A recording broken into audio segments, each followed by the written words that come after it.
Afinal, o C6 Bank irá falir? Foi apresentado no ano passado um prejuízo de 2,4 bilhões de reais da empresa. Isso acabou chamando muita atenção do mercado, somado também ao fato de alguns bancos nos Estados Unidos e na Suíça, bancos que são considerados um dos maiores do mundo, eles declararem falência ou não quebrarem devido a alguma intervenção do Estado. Sendo assim, para você saber se o C6 Bank irá falir ou não, como também se deve deixar o seu dinheiro na empresa ou realizar o saque, irei avaliar os aspectos da economia que acabam colocando o C6 Bank numa situação um pouco delicada, como também os aspectos internos da empresa. Quais são os dados financeiros que a empresa tem? Será que ela tem dinheiro para poder cobrir esse prejuízo? Ou até se todas as pessoas resolverem realizar o saque, será que a empresa terá como honrar com esse compromisso? E também irei apontar a minha opinião em relação a esse cenário. Só te peço antes, Milênio, para que você se inscreva, que você curta esse vídeo e também badale, aperte o bendito do sininho. Isso se esse conteúdo for te agregar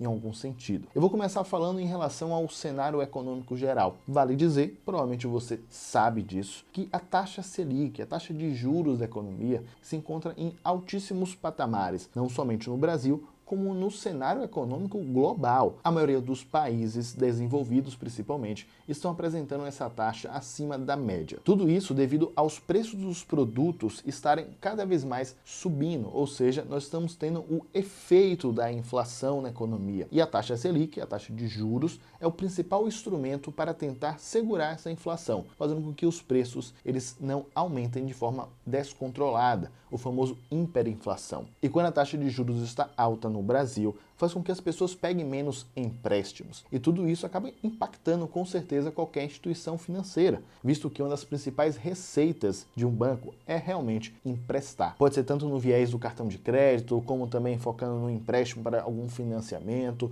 ou qualquer outro similar. Então perceba que nesse cenário econômico atual, acaba levando os bancos crescerem menos do que eles estavam talvez esperando. Claro que os bancões sempre encontram algumas estratégias para acabar lucrando nesse período, isso é normal. Mas o C6 Bank não pode ser comparado ainda com os grandes bancos que temos na América Latina, como o Itaú, o Bradesco, principalmente esses dois bancos privados. Um outro ponto muito importante que acabou afetando bastante o Silicon Valley Bank, que acabou quebrando nos Estados Unidos, foi a questão da instituição financeira acabar comprando alguns ativos que quando a taxa de juros da economia sobe, o preço dele desce, que é o que chamamos de marcação mercado. E, infelizmente, o Silicon Valley Bank, ele precisou vender o seu ativo quando o preço dele estava lá embaixo, tendo um prejuízo. Esse prejuízo acabou chamando atenção no mercado e ele acabou declarando falência. Um outro efeito também da taxa de juros estar em altos patamares e, claro, é preciso salientar que o banco ele acabou se expondo a mais do que deveria, sendo de sua responsabilidade essa exposição em certos ativos. Agora focando sobre o cenário econômico interno do C6 Bank, vamos avaliar os seus dados. Perceba que o C6 Bank tem mais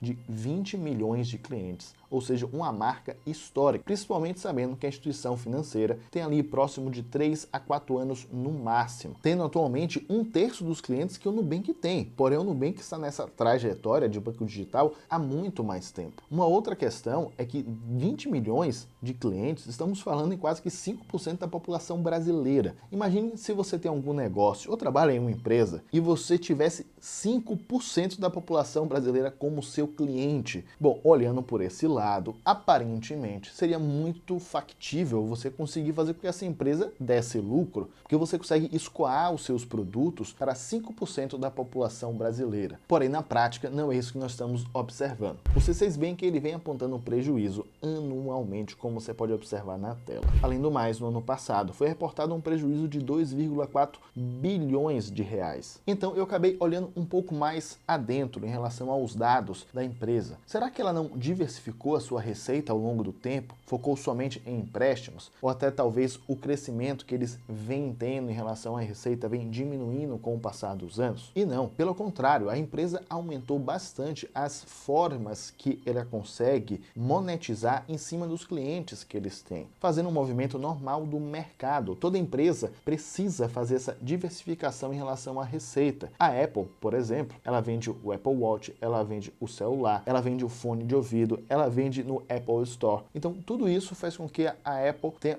um faturamento diversificado, evitando que, caso ocorra algum problema em uma das partes do seu faturamento, a empresa tenha um prejuízo muito significativo, ou até não tenha prejuízo. E perceba também, Milênio, que algumas dessas receitas, elas quase que dobraram de um ano para o outro. E esse dado que está na tela, ele não está ainda atualizado com o último trimestre do C6 Bank, ou seja, na verdade é um valor ainda maior. Mas no final das contas, não adianta você aumentar a receita se, infelizmente, as despesas acabam aumentando ao longo do tempo. No final, você acaba tendo prejuízo. Então observe uma parte dessa matéria, onde aponta-se que a receita de prestação de serviço subiu 166% em 2022 para 650 milhões de reais. Ou seja, extremamente significativo. Em contrapartida, as despesas de pessoal e administrativas aumentaram 61,5%, ou seja, quase que 2 bilhões de reais. Toda empresa ela precisa balancear a questão do faturamento junto com as despesas, principalmente as despesas de curto prazo e mais ainda, principalmente aquelas despesas que você tem todo mês, como a questão da parte administrativa, que provavelmente deve estar incluso o valor do aluguel das salas comerciais, o valor do salário dos funcionários,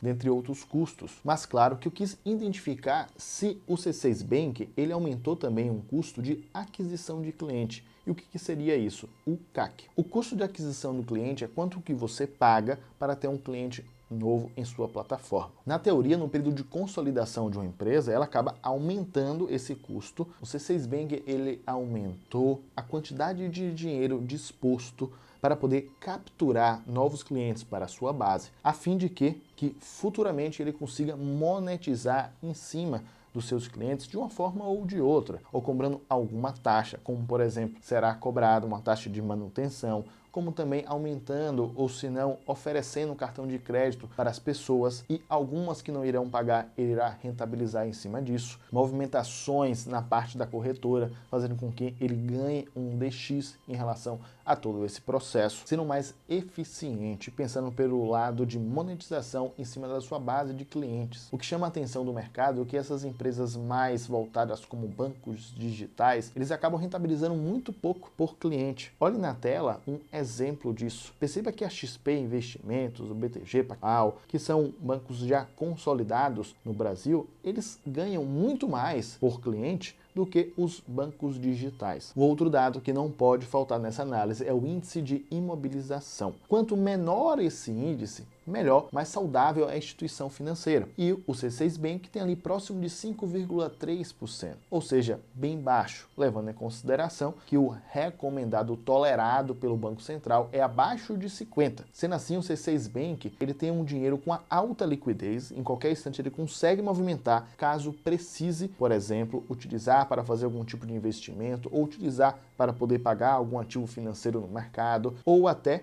para poder disponibilizar para saques dos seus clientes. Um outro dado também muito importante é o índice de Basileia, o qual o C6 Bank está com 17,3% acima do recomendado pelo Banco Central. Nesse caso, também é um ponto positivo. O Banco Central tolera que seja no mínimo 11%. A cada R$100 emprestados pelo C6 Bank, ele tem R$17,30 em caixa. Pode parecer estranho, mas todo banco empresta muito mais dinheiro do que efetivamente ele tem de dinheiro na conta. Esse dado por si só talvez não chame muito sua atenção, mas eu quero te lembrar que na crise de 2008, a crise do subprime, que foi considerada a maior crise que tivemos financeira até hoje em dia no século 21, naquela época o índice de Basileia dos bancos que quebraram estavam em torno ali de 5%, os bancos americanos, venham lembrar. Então, o C6 Bank tem uma margem nesse sentido. Como se a gente observar o índice de Basileia das empresas atualmente dos Estados Unidos, eles estão girando em torno entre 20%. Sendo assim, o C6 Bank está realmente ali na média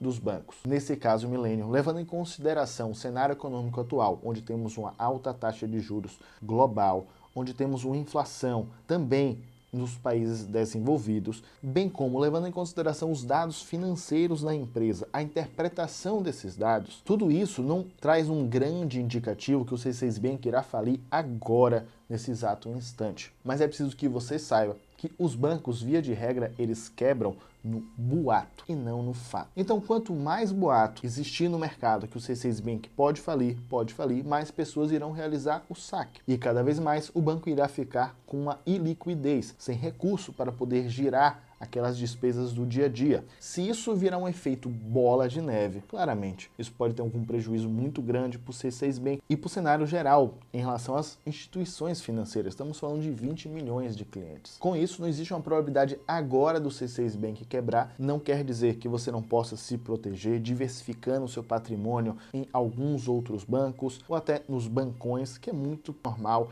nesse período de turbulência, de dúvida, as pessoas centralizarem o seu recurso nas maiores instituições financeiras que têm em seus respectivos países. O próprio JP Morgan, que é dono de 40% do C6 Bank, ele informou que não tem nenhum receio em relação ao C6, que apoia a empresa, que acredita no propósito da empresa. Isso é um ponto interessante, onde os principais acionistas da empresa ainda estão endossando o próprio banco. E caso você tenha uma conta no C6 Bank e ainda queira utilizar os serviços da empresa, eu vou deixar esse vídeo onde eu te apresento 7 formas de ganhar dinheiro com o C6 Bank. Bom, já que irá continuar na instituição financeira, por que não aproveitar e ganhar algum dinheiro a mais com ela? Meu nome é Osmar Tanajura, um grande abraço e eu te vejo no próximo boato.